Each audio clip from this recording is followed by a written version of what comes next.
Okay, maybe you're one of those students or teachers that loves just playing scales for the sake of playing scales. And if so, that is cool. That's okay. But one thing I find is most students and teachers too go, okay, why am I playing scales and how is it going to help me be a better piano player? So I love that in this piece today, it's called Whispers. It's a D minor scale study, and it's from Andrea Dow's book, one of the pop studies for piano that integrates scales, triads, and left-hand patterns in with improvising and rhythm work. And these special scale solos that show you how you can play fast, beautiful scales that sound like beautiful melodies. And it gets you ready for all sorts of passages that you're going to be able to play because your scales are strong. So let's just dive right in. So this one's in the key of D minor, and it has a B flat in the key signature because D minor is related to F major, if that's new to you or if you're just learning. And this one's mostly based around the natural minor scale. So that means that if we're in F major here, we only have a B flat like this. If we go down 3 semitones or 3 half step, we go half step, half step, half step, we arrive at D. That's its like kind of minor sounding cousin. So we're on D minor. Now we're going to keep the key signature that we had in F. So we're going to keep the B flat and play like this. And it has a beautiful, kind of more haunting sound than the major scale. There's also 2 other kinds of minor scales, a harmonic and a melodic, and this one doesn't hint at that. So if we were hinting at the harmonic minor scale, you might see a C sharp in there somewhere, the raised 7th, but today this is really centered around the natural minor scale of D minor. So the things to watch for in this piece is that you're going to have that B flat throughout the piece, especially watching the left hand. It's easy for students to forget this D minor 5th moving to the B flat 5th. So that's something to mark in your music if you grab it and play along. And the next thing that I really love about Andrea's scales is you'll see a few spots that you're like, why am I going to use my finger 4 here? I don't want to. I want to use my finger 1.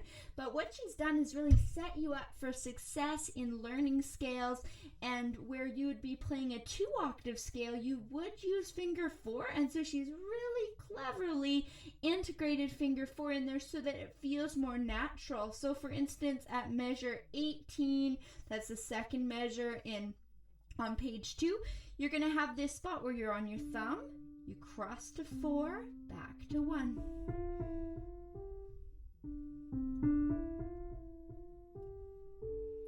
So that's kind of neat that you're gaining the flexibility of transferring weight onto finger 4. So we can go into that a little bit too.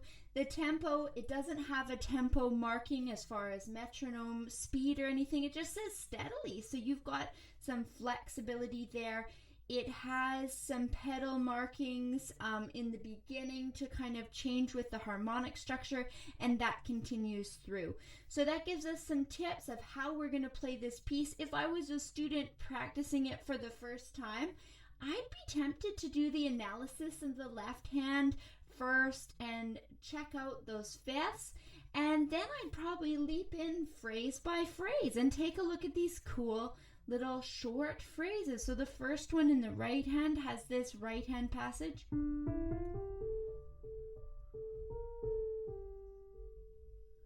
And I love thinking of it like a singer, where at the end of the phrase, they might just be towards the end of the breath. And so you'd hear that gentle ending of the phrase and then the breath before.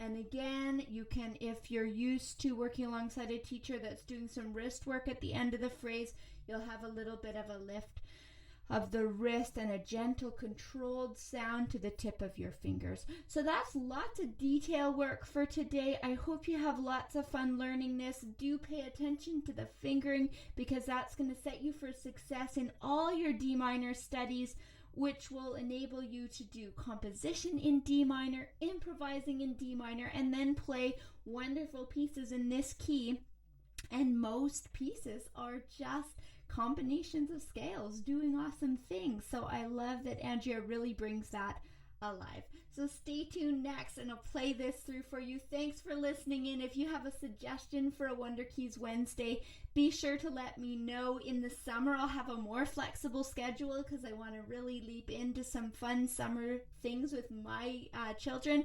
If you know someone that would benefit from this video, be sure to share it or subscribe if you haven't already. That just gives me a boost. I am aiming for that 1,000 subscribers, hopefully by Christmas. So hopefully we'll get there. Okay, thanks again for listening in. Up next is Whispers, a C minor scale study. Here we go.